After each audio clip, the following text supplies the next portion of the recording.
So this is my mom's version of Fetri Toto. You guys remember I did one with my grandmother's Fetri Toto, but then this particular one is my mom's version, right? So you guys should stay with me. Let's watch till the end. And this time around, I'm going to cook a different type of akple. The last one I did, I cooked akple, but then I used gari. But then this time around, I'm using cassava dough. And then you see how original akple, amokple, or what they mean. Yes, some people call it a wademi or akple with agbelima. So agbelima is a cassava dough. So yeah, this is the akple with the cassava dough. So it will come after the soup. So you guys stay with me to the end of this video, and then don't forget to subscribe. That's the only way you can help me grow. Thanks for staying.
Now it's time to make the akple.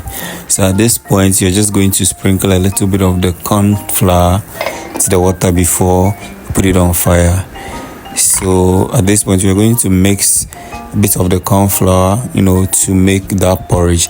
This is to help so that the akple doesn't become lumpy.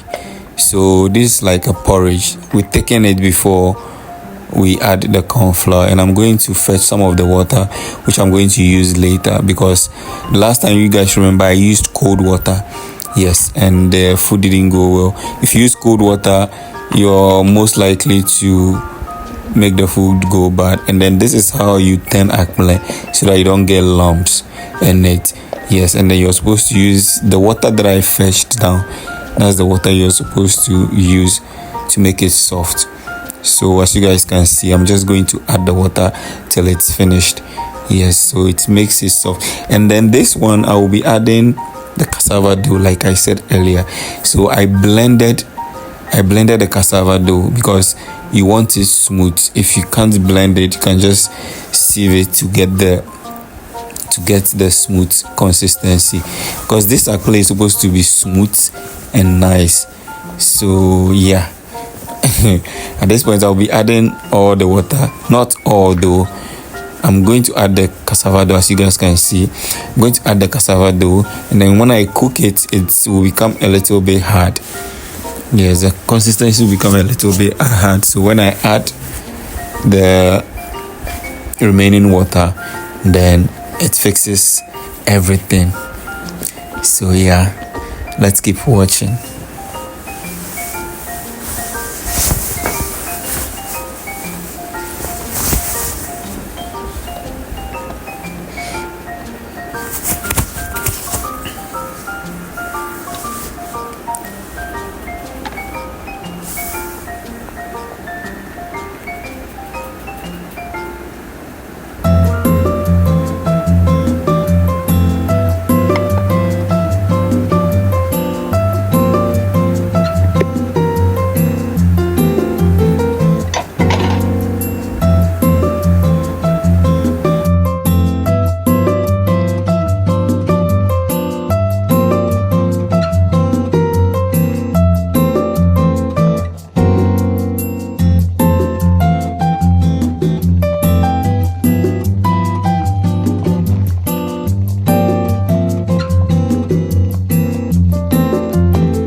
You see, this is the consistency you want. You see how soft it is? Yes. So this one, it can stay for 3 days without going bad. Thank you guys for staying with me. When you're done, you just add it to your Fetri Toto and enjoy. If you're going to try this, let me know in the comment section. Bye.